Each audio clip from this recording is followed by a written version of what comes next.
Très bien, pourquoi? Non, alors, évidemment, enfin, c'est pas idyllique. D'abord, ça marche pas à tous les coups. Hein. Je voudrais pas donner. Tu as dit que c'était une situation idyllique.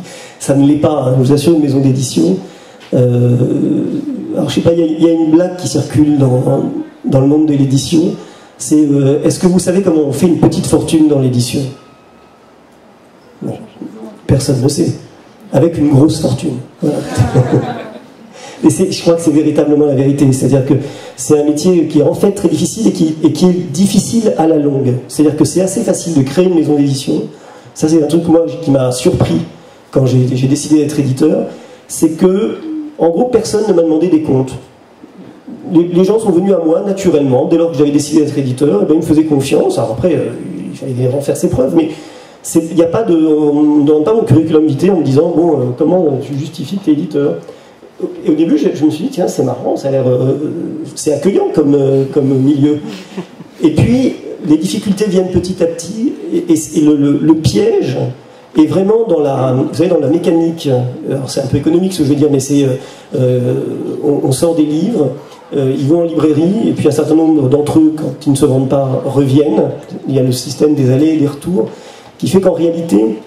On passe beaucoup de temps à investir, donc ça coûte beaucoup d'argent en fait, hein, d'être éditeur, mais petit à petit. C'est-à-dire que le premier livre, il coûte pas très cher globalement, enfin, je veux dire, par rapport à d'autres métiers, ou par rapport à la presse, puisque quand on a lancé l'éléphant, c'était autre chose. Il a fallu investir de manière un peu plus massive dès le départ.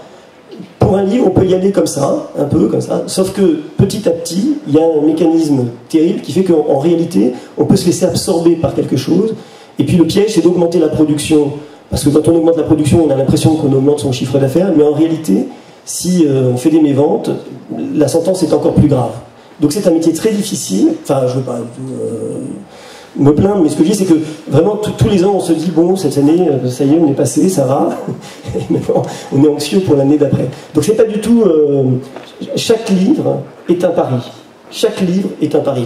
Et moi, tout particulièrement, enfin, j'ai cette impression, je ne sais pas comment le vivent les autres éditeurs, je vois qu'il y en a quelques-uns dans la salle, mais même un auteur qui a réussi une série ou un roman, le prochain roman est un nouveau pari. C'est-à-dire qu'on ne se dit pas, ça y est, je suis sur quelque chose d'installé.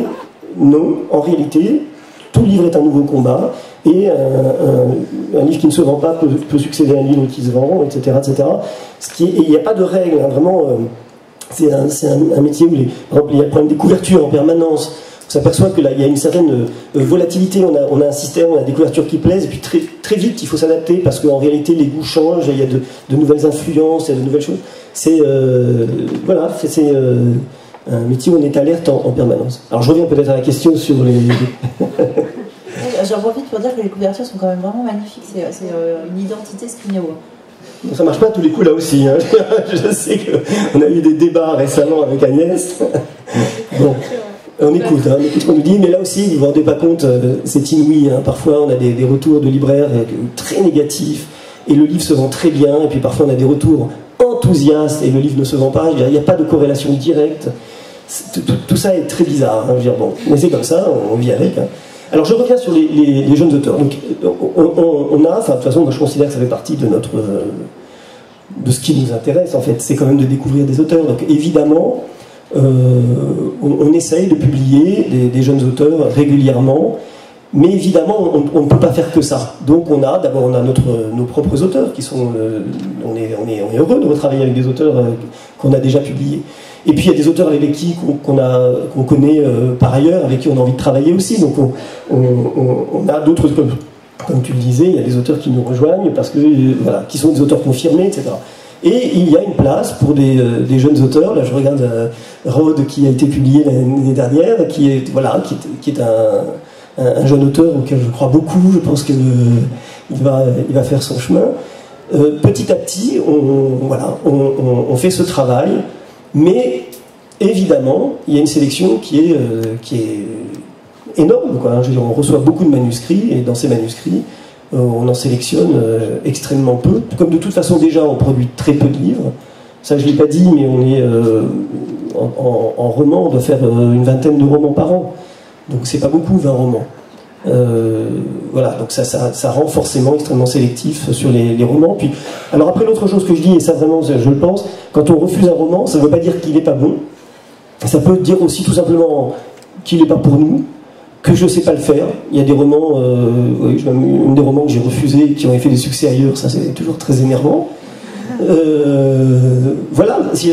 Et puis en plus, je le dis, tant pis quoi,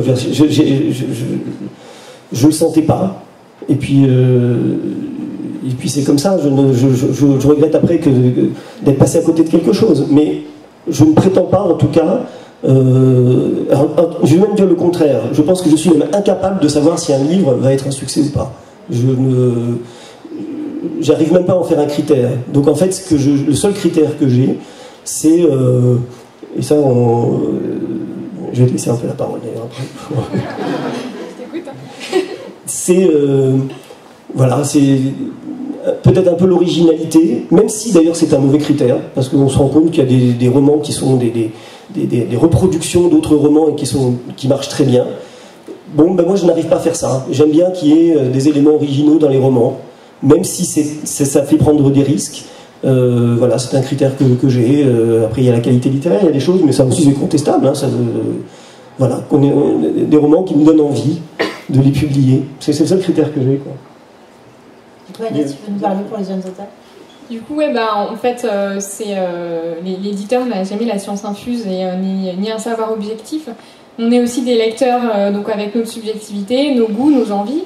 Et vraiment, ça se ressent aussi dans la sélection. Ne serait-ce qu'on peut aussi ne pas être d'accord entre nous avec Jean-Paul. Donc je peux aussi insister en disant si, moi je crois que ce livre, c'est vraiment un bon livre. Et puis bon, après, on tombe Jusqu'à présent, tu as eu raison d'insister d'ailleurs. Merci.